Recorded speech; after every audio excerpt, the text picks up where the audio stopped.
Okay, so B'siyata D'Shmaya, brand new week, jumping back into our journey through Sefer Likutei Moharan from Rebbe Nachman, Mibraslav, Schusei Hagan Aleinu. We jump in at Torah Yud Gimmul. We had just finished Ois Dalid last week, where in this fairly compressed and difficult, challenging teaching, we were talking about the methodology to attain an experience of Hashem's hashgacha, the full providence of HaKadosh Baruch Hu, to feel that in one's life. And we spoke about the necessity to overcome the taiva for mammon, right? That was that doorway that we were entering into this general Geulah consciousness that we've been speaking about. I have to update the document with Torah Yud Beis Binah today.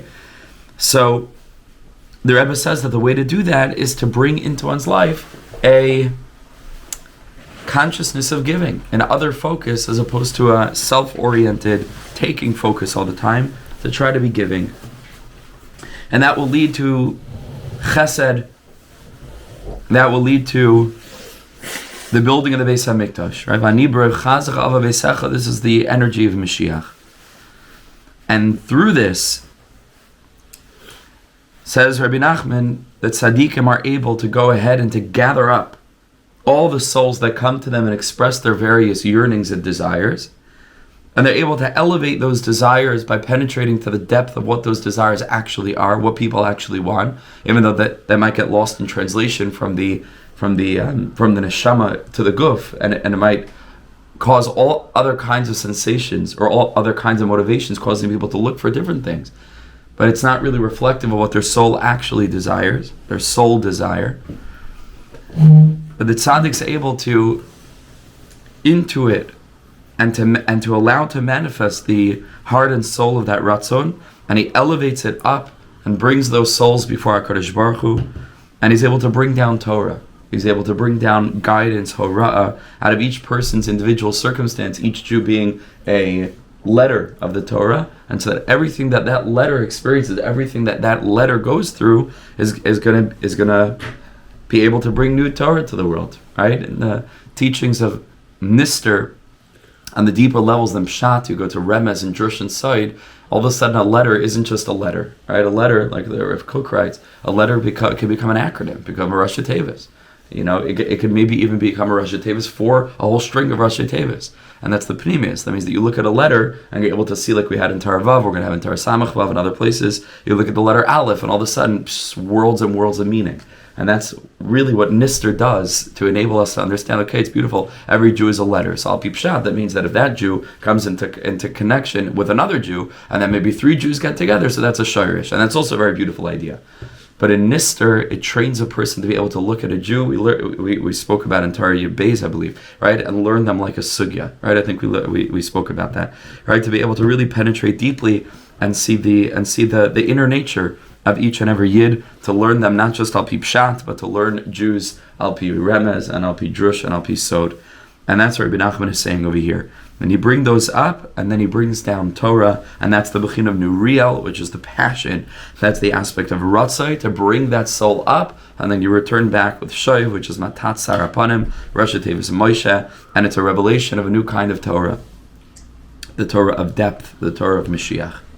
Said the Rebbe, and this is where we ended off last week, by virtue of rising above and drawing down Torah, says the Rebbe, this is restoring the hashgacha of HaKadosh Baruch Hu, because the Torah is the eyesight of Hashem Kiviyachol, and the closer that something is to the eyesight of HaKadosh Baruch Hu, the eyesight, like we learned, is able to go out and is able to interact with whatever is out there in the field of vision, and then it's able to bring it back to the eye. So much so, like we said last week, is that a person can be reflected in the actual eye. It's like a mirror, but if something is too distant, then it's incapable of being reflected in that field of vision.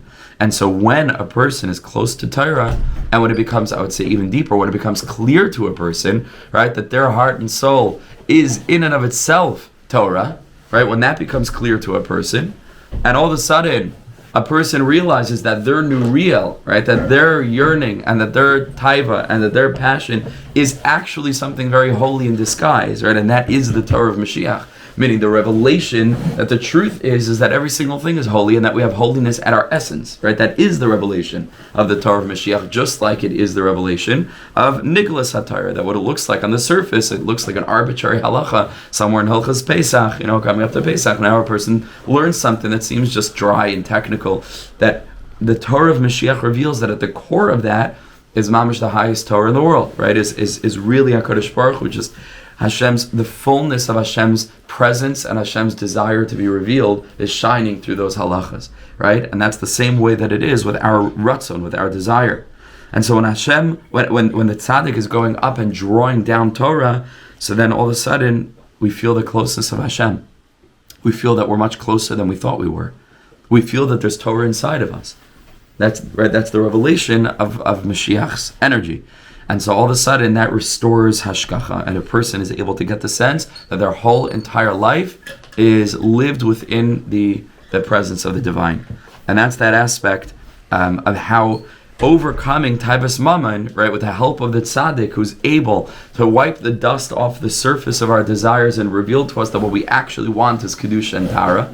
And to be able to help us see not just the pshat of ourselves that on the surface it looks like I want a lot of money, right? And not just the remez of myself, not the Jewish, but mamish the sod, and that's the whole inyan of the tzaddik, the tzaddikei elyon, who are bound to the realm of pnimiyus hatayra. It didn't just mean to learn pnimiyus hatayra, off a page. Their whole worldview shifted, right? The way that they looked at everything shifted. Their job was to introduce us to the nister within us, right? That's the Torah, that's the ancient hidden Torah. Why is it called ancient? Because it's primordial, right? Meaning it comes before all the other things that were added on later.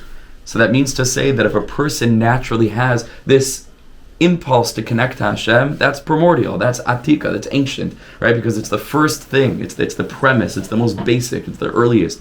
Everything after that, meaning what kind of distortions and what kind of corruptions take that piece, right, of themselves that really wants closeness to Hashem and turns it into all kinds of other things, right? That's a much more recent development, right? Like the pasuk says, Asa likim asa adam yashar, and then behem bikshu cheshbonis rabbi, but it started off yashar. Right, and that's the Torah, the Atika Stima. That's why it's called the ancient hidden Torah. The tzaddik's job is to reveal the nister within each and every Jew. And by virtue of doing this, all of a sudden a person recognizes, I'm a lot closer than I thought I was. And in so doing, that gives the person strength to be able to activate their natural goodness, to want to give as opposed to wanting to take, to recognize that the void that they feel in their heart is not because they don't have enough, but it's because they are not giving enough. And that's the Geulah of the tzaddik. Okay, let's jump into Ois Hey now, where the Rebbe continues. This is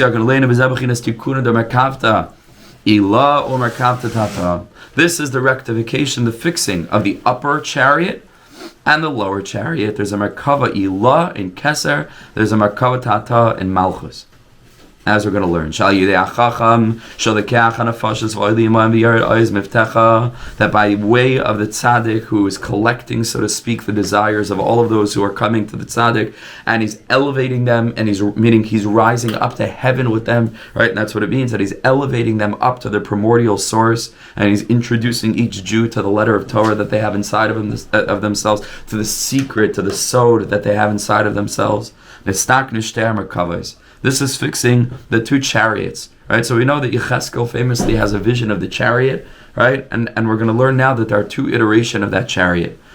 Right? But we know that there are four animals, right, on the Merkava. We know that there's the Aryeh, there's the Nesher, there's the Shar, and there's the face of Adam on the four sides of the Merkava.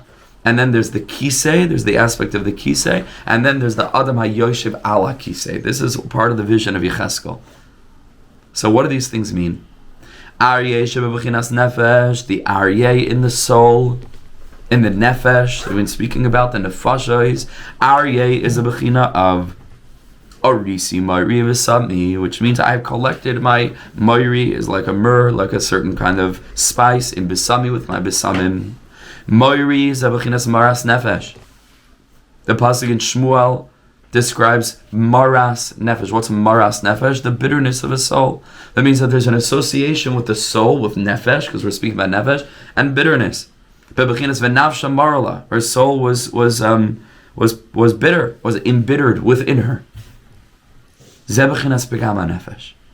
This is a state in which the nefesh of a person is not functioning properly. It's bitter. Pegama ratzin. It means to say where a person's nefesh, which is ki'adam hu nefesh, which is the visceral system of a person's physiology on all the levels, where that system is not reflecting the true desire of the neshama, right? Which is what nefesh actually means. What do you want? That means that in an ideal state, in a tzaddik's life, their nefesh is directly reflective of their neshama. That's what it means, right? There's a direct correlation between what their soul wants and what their body wants. Direct. Oichel tzaddik lezvaya nafshay, right? The tzaddik only eats just to keep the body alive, because it knows that that's what the neshama wants. And anything beyond, unless it's Shabbos Yom Tov and so on, if it's a Sudas mitzvah, it's a different thing, right? Or if a person has very high kavanas when they're eating, that's a different thing. But the body most naturally just wants to reflect the will of Hashem, which is just to keep the body alive and nothing extra. So what's pegama nefesh? Pegam haratzin is the flip side of this, right? Is when a person's nefesh is not reflecting this. That's a pegama nefesh, pegama haratzin. This is the bechina of a nafsha morala, right? This is the aspect of morala. Okay? When a person's nefesh is embittered. So when a person wants a dvar taiva, right, which is not aligned with what the neshama wants, which is to just serve as a reflection of HaKadosh Baruch Hu's presence in the world, that embitters the soul. The soul is bittered by this, embittered. And now, when a person comes to the Chacham Adar with his nefesh and his ratzon, and the tzaddik goes ahead with this person, as we're going to learn later on in the lesson, in the most very, very beautiful, probably not till the end of the week, we'll learn it later in the lesson, most beautiful shyness, people who are not on the level, at least al pi pshat. And the tzaddik is able to do such work with them, where in a short amount of time, the tzaddik is able to demonstrate to them that they're the biggest tzaddik, and that really, they have a pneumiya satire inside of them, and really their little letter is a Rosh Tevis for millions of other words, and they have so much kedusha in them, and that's the job of the tzaddik. Kedei lahaloi saisam. So the tzaddik goes ahead and he collects all of these ritzainas, and he doesn't flinch, and he looks in their eyes, and he hears them say all the taivas and all the things they want, and the tzaddik is just like, this is really cute, but that's not actually you, and that's not actually what you want, and I'm able to see you for who you are that you can't see for yourself. That's what a tzaddik is. That's what a rebbe is. That's what that means. That's the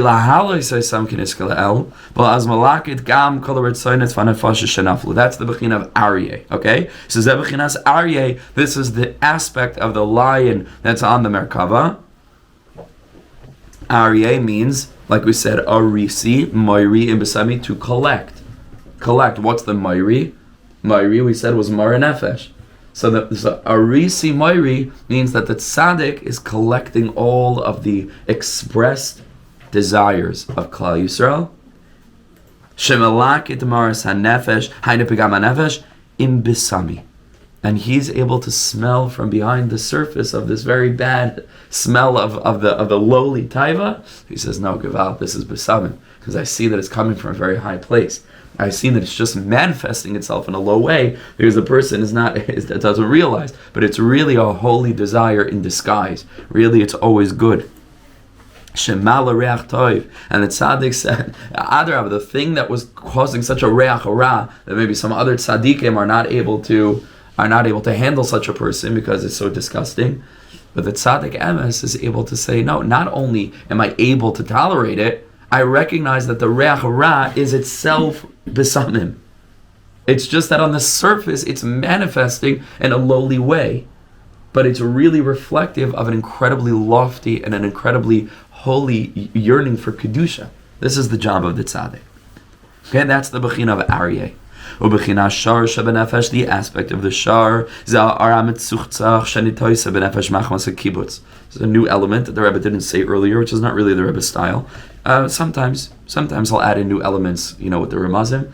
Most of the time he just reveals it and then shows how it's reflected in a Maimar Chazal or in some kind of construct. But over here the Rebbe adds a new element, which is that when the nefashos join together in the consciousness of the tzaddik, and maybe in the tefillah of the tzaddik, and in the aliyas neshama of the tzaddik, with this conviction that the tzaddik has that at the core of everything is goodness and holiness. That's the consciousness of the Torah of Mashiach, the Torah, again, da'atika stima, the Torah that only recognizes the essence of things.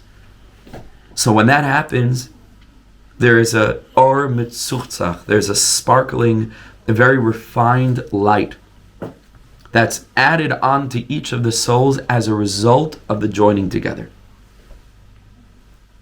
Sheniskabetz pizure hanefesh, that a person's pizur hanefesh, a person's nefesh that's been mifuzar, that's been scattered, that isn't all united with one sense of mission. V'az meir hanefesh biyoser, the tzaddik shines up the soul and the souls of all of those who are expressing their desires to the tzaddik, and it enables the soul to shine.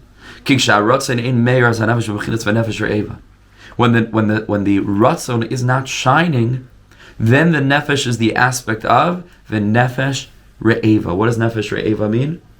A soul that is starving, that is hungry.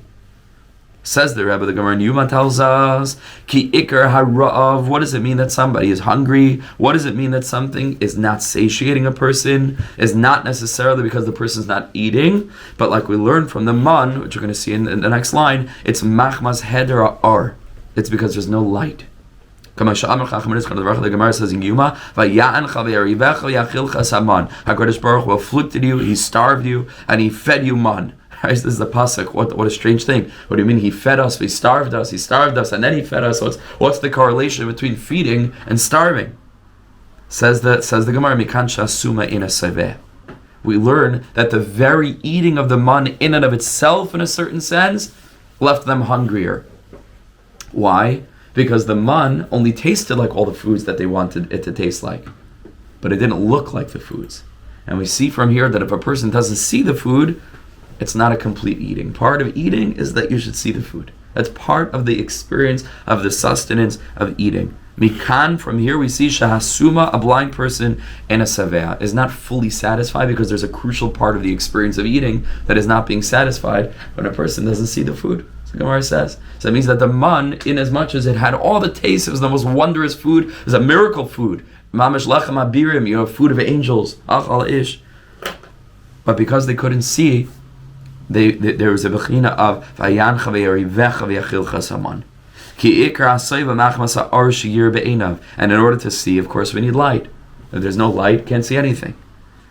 Al yedei she'ena roya. So it's because he doesn't see einas malanafshay, so his soul is not filled. Hainu ritzoyna, which is his will. Ki toiv mara enaya ma'alach nefesh, because ma'alach nefesh, if you want your soul to move, then toiv mara enaya. Then you have to be able to see. So Trump lives in the White House a little bit, but he also lives in Mar-a-Lago, right? And so Eli was writing all these different hints to the Torahs, right? He sent me on that page to help us remember. So I'm thinking just for this, so we said Nafshi Marala. So Marala is Marala, and then over here, go. So we're talking about Malach Nefesh. So these two things of Ari and Shar is Mar-a-Lago. Yeah, Marala, the Nefesh is Mara, Allah, and then go, right? Mahalach nefesh. You want your soul to go. Kitoiv mare einayim. Then you need light.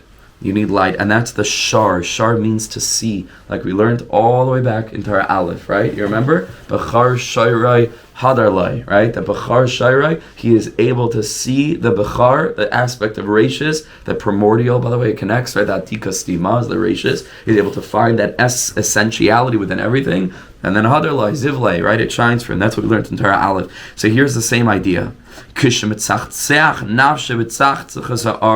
When a person's soul is mitzachtzeah, when it's shining as a result of the work of the tzaddik to cleanse the surface appearance of a person's taiva and to enable that person daika, not despite what they want, not despite their taivas, not despite whatever's going on, but through that, to use that as a portal to demonstrate to the person, it's great that you want, but this is not actually what you want. Channel it, recognize, take off the layers. There's an atika stima inside of you. There's kedusha inside of you that's trying to express itself. Azai v'nefesh re'eva, then this nefesh that was ra'ev because it had no light, right? And if you don't have light, you can't see. And if you can't see, you're hungry, right? So nefesh re'eva, milei toiv. And it's filled with light. V'bechinas v'hizbia B'tzachtzachos nafshecha v'hizbia, you shall be satiated. How are you going to be satiated? Well, we said that if a person does not see, then they can't be satiated. And in order to see, you need light. So says the Rebbe beautiful. And again, the Gemara there in Yuma doesn't quote this pasuk as a direct reflection, a correlate to what the Gemara says, but it is, right? It's unbelievable. So the Rebbe connects these two things. The pasuk says v'hizbia, and I shall satiate you b'tzachtzachos nafshecha, with your soul that is illuminated. What's the connection again between illumination and satiation? So for that we go to the Gemara in Yuma. Right? The Gemara in Yuma says if you can't see, you can't be satiated, and you can't see if you don't have light. Okay, so that's the correlation now in this pasuk in Yeshayahu between the R, right, his b'tzachtzachos, and his bia and satiation, and that's all a result of nefesh, nafshecha. That the tzaddik is doing this holy, cleaning work, cleansing work with the soul of those who are coming to him. The tzaddik's clients, they're called chasidim, but in the old days they were really clients. That's what they were. Every chassid was just a client, and the Rebbe was mamash the therapist of all therapists. Today, still sometimes that way, sometimes something else, but it used to be really, really like that. Tzaddik was mamash like a soul therapist. V'zeh b'chinas shar. V'zeh b'chinas shar, lashon estaklus. It's like in that sense, the whole Likutei Moharan is like DSM, It's called the DSM, right? What is it called? The diagnostic... Statistical manual, right? So DSM is it's like the authoritative digest of all different mental health ailments. And does it bring the cures or just the ailments? Just the ailments, just the problem. So Rebbe Nachman brings the problems and the solutions. This is mamash the DSM. That was mamash the great therapist. Great therapist. Okay, v'zeh shar lashon estaklus. Like we said, this is what it means, the shar, because shar means to look. Ale shur, right? They climbed up on the walls to see Yosef. B'chinas mar'e einayim ma'alach nefesh. If you want you want the marala, the soul that's bittered marala to go. So then mar'e einayim, gotta give it eyes. Meaning, what that really means in this context is the tzaddik needs to enable the person to come to see what the tzaddik sees. Because all the while that the tzaddik is giving a whole beautiful pshetel about how really, really you're holy, if the person doesn't see it and doesn't believe it, it's not effective. But if you can mamish convince, sometimes it takes convincing. Sometimes I'll just spend sessions with people, with boys, with people that I'm meeting with men, and just trying to convince them that they're holy. And there's this, it can't be, it's impossible, no way. And it should, on the one hand, you would assume that it should be the most beautiful thing that people want to hear, but there's so much resistance, and people have been educated in so opposite a way that sometimes you gotta break through. But then when you can really convince a person, and you can give them a glimpse of their neshama, then toiv, then mara einayim, right? That their eyes can see it, and then mahalach nefesh, then their soul can travel. Yes, exactly. To feel that. We're going to see that in Torah Yitzayin. Yitzayin is all about that. Beautiful. Okay, so that's Aryeh Shar. Okay, what's a nesher? Nesher is the great eagle. So again, these are different symbols. These are different animals that are on the Merkava, right? So we have the Aryeh on the Merkava, the Shar on the Merkava, the Nesher on the Merkava, and the Adam. So Nesher is a b'china of nefesh. Zeh hachidish and eschadish ha-nefesh b'aliyasa b'b'chinas ibur. This is how the tzaddik is able to bring the nefesh up into a place of pregnancy, meaning to say he can literally reset the nefesh and turn it into a fetus again. Literally return this nefesh to the b'china of Torah da'atika stima inside of it before things became corrupted, where they savehim a big shechashvainas rabbis, and to bring them back to that primordial, essential, what we call matzah, right? Before things get puffed up. Now coming up to Pesach, instead of the puffed up chametz, big shechashvainas rabbis. But the matzah is just the thing itself, right? Is just the yashrus with which HaKadosh Baruch Hu created the heart. The tzaddik is rebooting the system. Restoring to factory setting. Yes, exactly right. Exactly right. To restore it to factory settings. That's right. And bringing it back to that place of the ibur, of the pregnancy. And Zebuchinas Nesher, this is the aspect of the eagle, as the pasuk in Tehillim says, Tischadesh kan Nesher nu'uraychi, to reset your youth like an eagle, which means, how does the tzaddik reset the soul? With nu'uraychi, by bringing them back to their inner child, by bringing them back to that point of goodness and sweetness and innocence and holiness that he has within himself. I mean, is this not it's mamish, it's a recipe for healing. This is how to heal people. One little paragraph. Aryeh, Shar, Nesher. That's it. This is how to heal souls. By collecting them, these bitter souls, showing them that the reason that they're bitter is because they're not shining, because they themselves don't recognize their holiness, and by putting them back in touch with their essential holiness of youth. The Torah, again, the Atika Stima, right? The ancient one. There's a story Rebbe Nachman has in SHIURIM, maybe the deepest of all the stories is the 7 beggars, right? If anybody's familiar. The last story in SHIURIM has no ending because the final beggar is Mashiach, and we can't tell, how the story ends. In one of the it's stories within stories within stories. In one of the days of the Sheva Brachos for the couple over there, Ayin Sham, so the beggars are priding themselves, right? Or one of the beggars priding himself on how old he is, and he describes how they all gathered together, a whole group of people, and they were all saying how old they are. And the age was dependent on how far back they could remember. And this person was just a child. The beggar was describing, and actually, I think, if I'm not mistaken, he got a haskama there from the great eagle, I think, if I'm not mistaken. So that might be connected to this as well. Interesting. That's actually very interesting. I have to look that up. Might be mistaken. But everybody, this one was able to remember this metaphor. I was able to remember when the fruit was picked. I was able to remember the fruit when the seed was planted. I was able to remember, etc., etc., etc. And he, who was a young child, said he was able to remember nothing at all. And they said, wow, you're the oldest one of all of us. Very, very deep. Because he was able to go back to a point, because it's all metaphors for conception, birth, and so on and so forth. He was able to go back to the point where there was nothing. There was nothing. He was able to remember ayin. And that's the most ancient. Why? Because ancient just means not old, like a person's lived in this world for a long time.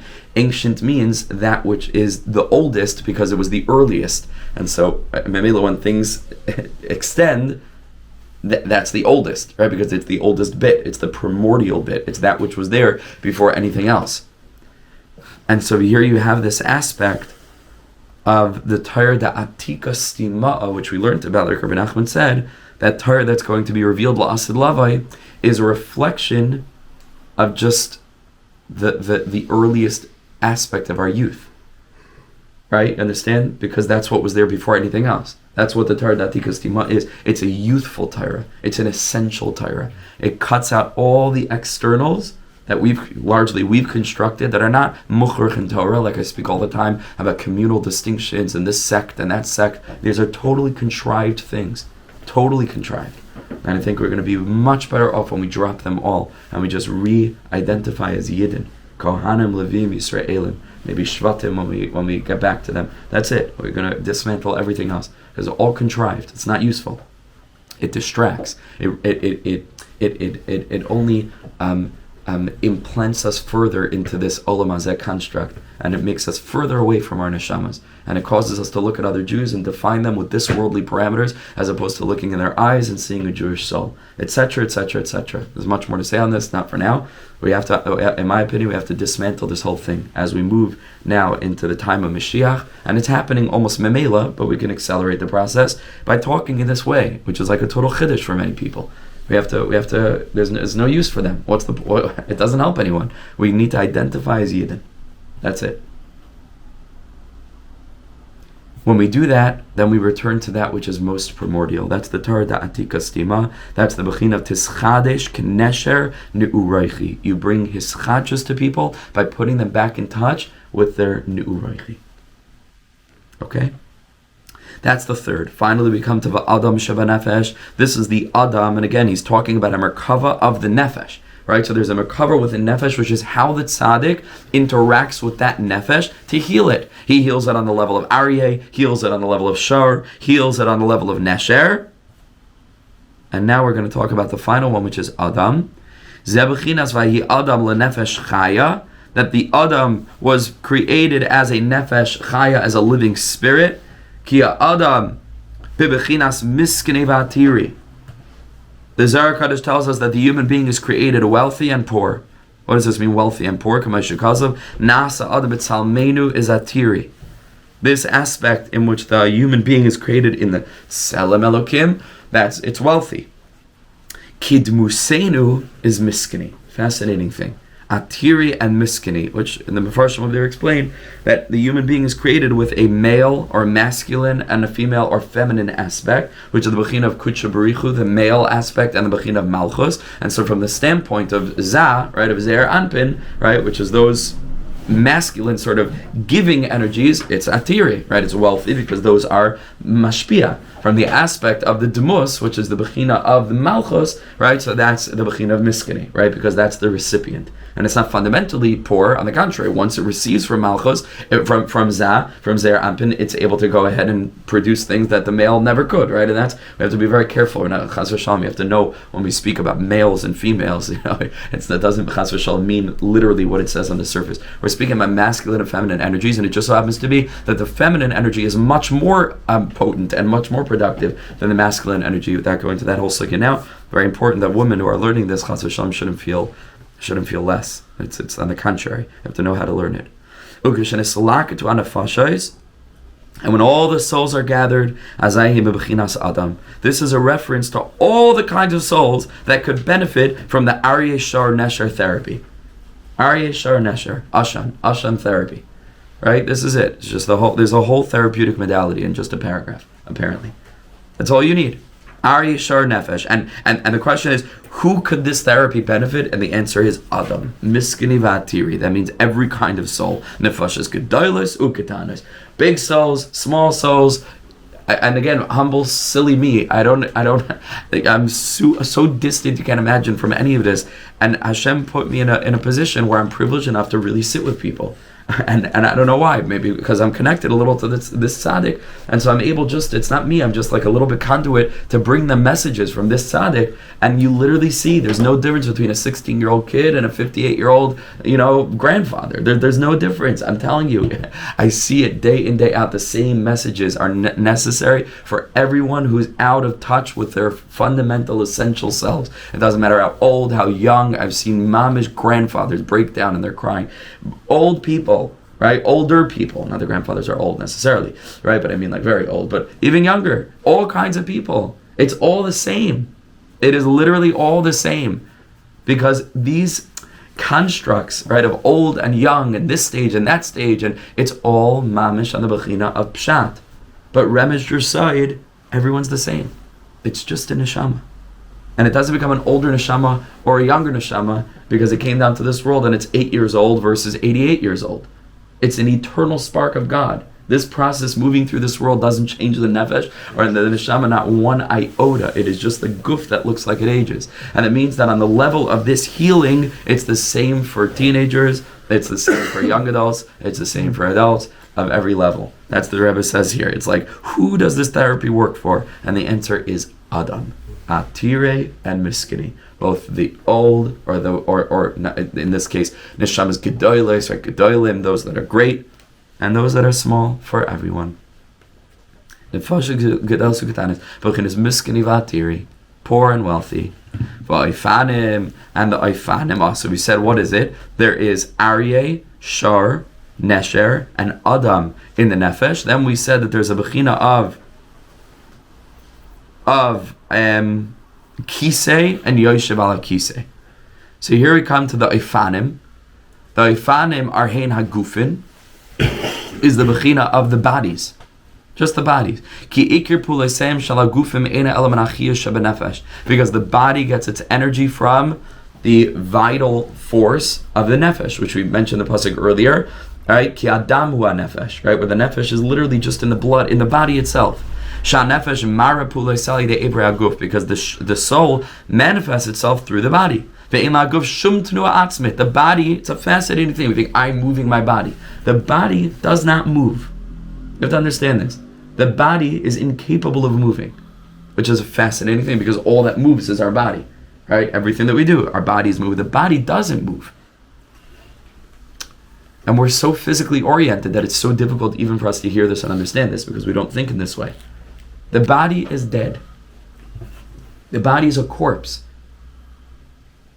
If some of us made this bracha already, you make it a little bit later. This is the bracha that we make every single morning. Hamachazir neshamais lefigare mesim. Right? Lefigare mesim. That means, Hashem, you give back my soul into a dead body. Also because sleep is 1/60th of death. Dreaming is 1/60th of prophecy. But 1/60th of death, when the body is sleeping, a person can access great things. But it's a dead body. This that we're moving is our nefesh. And the Baal Shem Tov would look at a person moving and he wouldn't see a body. He would see a soul. Mukhrach liot. You understand? Because if you see movement, then you're already not seeing the body. If you see someone moving, then I don't care that it's the body moving. It is not the body moving. Because bodies don't move. So a person who has a little bit deeper eyesight, you look around, all you see is nefashos. All you see is nefashos. Every little tenua in life, it's the nefesh. And by the way, this doesn't just apply to human bodies, it applies to literally everything, at least in nature for sure. It's a little bit more complicated with electricity and things, because that's also a natural force and that can move. You walk, you see the wind, and the trees are growing, and flowers are blossoming. This is the nefesh. This is all the nefesh. We live in a spiritual world, not a physical world.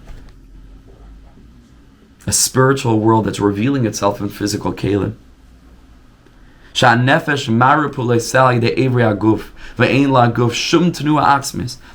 body has no tenua. The nefesh is all through the nefesh. So the kisei shebuchinas nefesh, the kisei, that divine chariot or the chair, right? That's above the merkava. Hu nefesh hachacham sheniskasa. This is a reference to the nefesh of the chacham. Sheniskasa, which is hidden. As Chazal Darshan Mikoyin Gadol Shenichnas L'fnai V'L'fnim.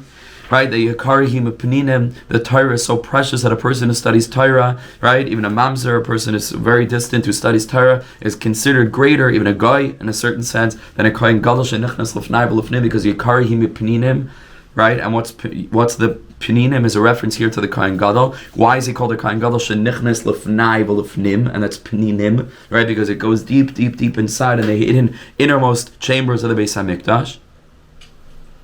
That's the hidden soul of the tzaddik, is the Kohen Gadol. Because the soul of the chacham is so precious. Meaning to say, how does the tzaddik have the capacity to introduce people to their innermost Torah Stima and to their teschadish kenesher neuraychi? Because they themselves are rooted in that place. They are lefnai v'lefnim, right? They're panimiistic Yedidim. And Memela, because they're rooted in that place, we're going to see this explicitly in Torah Lamed Gimmul, because they're rooted in that place, Memela, they're able to see that in others. Because they themselves live out of that place. And because they live out of that place, so then when they see something else, they're able to introduce people to their nefesh. By the way, this that the person is expressing, their fundamental ratzon for Kedusha and Taivas Mammon, is itself the Bechinas Guf, Klape, the Neshama Tahira, right, that really wants Kirvas Elokim. We said before that a person looks at a guf of a person moving, what they should really see is their nefesh moving, right? Because a guf doesn't move. But even a person's nefesh, which is fundamentally animating, right? Because that's what's keeping the body alive, is itself the aspect of guf, klape, that which is motivating it. Because like we said before, a person could have taivas mammon, but that's not really their taiva. There's something motivating that taivas mammon. And so memela, when the tzaddik looks at taivas mammon, that becomes a bechinas guf for the nefesh that's beyond that, and that enables the tzaddik to take a look at that, and all he sees is soul. See, he looks at that aspect of the desire, and he says, it's sweet, but that's not really what you want. I'm looking deep, I'm looking beyond that. Because that's only guf, and by the way, it can go deeper, and everything is guf, klape nefesh. Oh, and that becomes the guf, klape the nefesh beyond that, until you penetrate to the neuraychi, to that little child that all he wants to do is just put on tzitzis, and all he wants to do is he can't sleep the night before his bar mitzvah because he's desperate to put on tefillin, and that yearning for kedusha, just able to penetrate to that nekuda pnimis. hapnimis, and that's the Bechina of the Kohen Gadol. That's nichnas lefnai v'lefnim, not just lefnai v'lefnim in the Beis Hamikdash, but lefnai v'lefnim inside the temple of each and every Jew. The Balvavi Mishkan Evneh.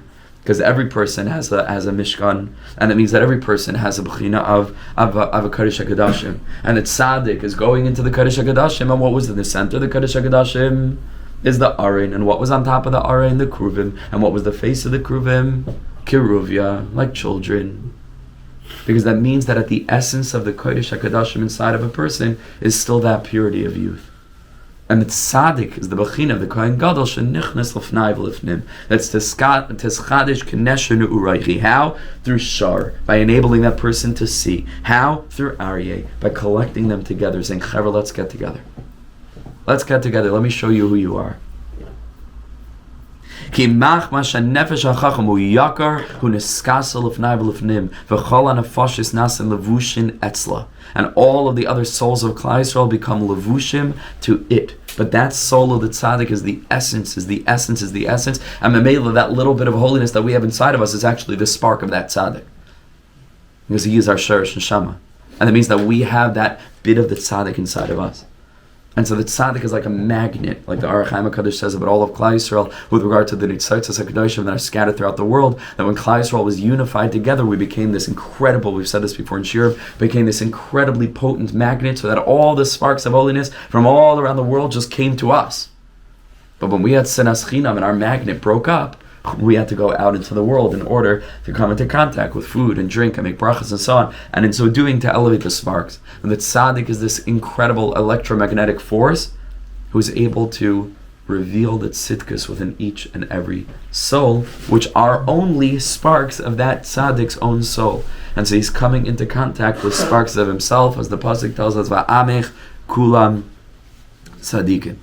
And the human that's sitting on top of the kisei, which we're learning is the aspect, like we said in Torah Vav, of the kisei, the miskasya, right? Lachasot means to cover, right? So it's the kisei because the tzaddik is covered over, and he's in the Kodesh HaKodashim. The human that's sitting on top of the kisei, hu daita shalach chacham. This is the das of the chacham, the intellect of the chacham. Ki gam b'lo dea nefesh loy toif, right? Because without the das, the nefesh can't have any toif, right? And so it's emerging from a place of das, and because the tzaddik lives in a place of das, lives in a place where all the channels between his inner and outer selves are open, lives in the Kodesh HaKodashim of his life, lives like the simple child, and he lives from that energy. Mamela, he's able to go ahead and he's able to emerge from his place of kisei, from covered over, to be able to treat like patients Adam, which is Atire and Miskene, whether great souls, small souls, old souls, young souls, to bring them to the Bechina of Shar, to help them see. What are they seeing? They're Aryeh.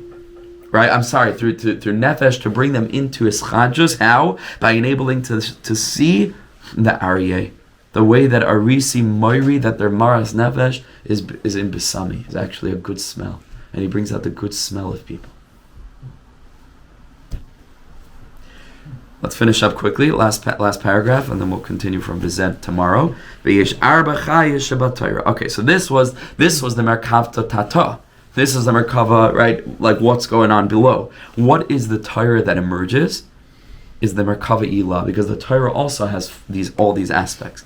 Aryeh Sheba Torah. The Torah is called Aryeh because it says Kat Torah Nikra Ois. The Torah is called Ois, and the pasuk says in Shoftim Ma'az Me'ari. Right? What is more strong than a lion? Right? So lion and Ois are together. So the Torah has the Bechina of Aryeh. V'Shar Sheba Torah is the Bechinas Bi Sarim Yosairu. Right? The through me the Sarim. Should it be a shayru? What do you have as translation over there, Edgar?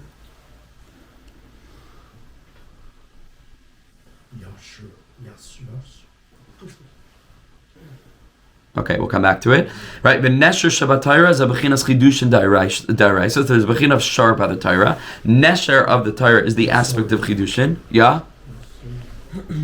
Yeah, okay, you'll come back when you get it. The Bechina Chidushin there has a Bechina Tischadish Kenesher, right? So the Torah has also the Bechina of Chidush, and that means that helping a Jew come to his own renewal, which now we're in the month of renewal, right, is Chidushay Torah, right? And that's really what it is. What's the Chidushay Torah? The new Torah that's being drawn down through this Yid, finding the strength within themselves to be Mechadish themselves. That's Chidushay Torah. But Adam Shabbat Torah Zabachinas, Zais HaTorah, Adam.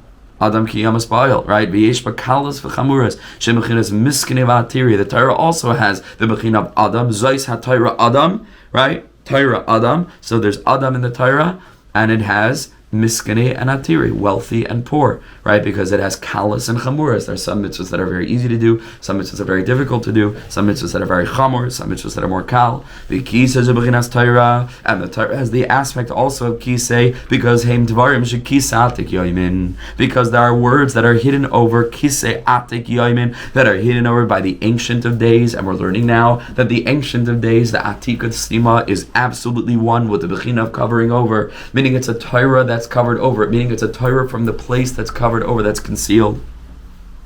And the Rebbe says, you know where to find all the secrets of the Torah is in the stories of the Torah. Which means that in our own lives, as we live through our experience of grappling with our outer selves and our inner selves and our rutzin and our grown-up selves and our child selves and all the different parts of us, this is the Sipurei Torah, right? This is a narrative. This is the story of our lives. This is the story as we go through life and we come into contact with healing energy and we try to make this journey and we go and 2 steps forward and we think that the sun outside has already risen, and then we wake up and it's dark again. And this is life. You move 2 steps forward, you set the clock, you move back. This is life, right? It's a constant journey and a constant story that's unfolding throughout a person's life. The one who sits on the chair is the Atik Yoimin. That's the Ancient of Days, right? Which is HaKadosh Baruch Hu b'chvayda v'atzmai, the earliest primordial Chochmah that lies beyond everything else, which is the godliness within us that's synonymous, as Rav Kook teaches, with the essential I, which is that inner child. As the pasuk says, Atik Yoimin Yosef, that sitting on the chair was Atik Yoimin. So the Ancient of Days. And the wheels of the Merkava, hein gufe halachas. They are halacha, which is the body, like we already learned in Torah Yud Aleph. It is the razin for the razin dirazin, right? It is just a vehicle, halacha is, for the pnimius of what HaKadosh Baruch Hu actually wants. In my humble opinion, this might be one of the most fundamental paragraphs, and everything we've learned is very fundamental. It's obviously your schus, special visitor, special guest, that we've ever learned. You know, because if you really had to just, in a nutshell, this is like, what is the Rebbe all about? Like, what's he trying to accomplish? It's really this: Aryeh, Shar, Nefesh, Adam, Leifanim. Should be privileged enough to come closer and closer to the tzaddik, and to enable that energy that the tzaddik is revealing to really bring us to the place of Shar, because we ourselves, we don't really believe it, you know, but to really believe it, to live out of this place of holiness, and to come to healing, so that we can become healed and we can then help to heal others.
world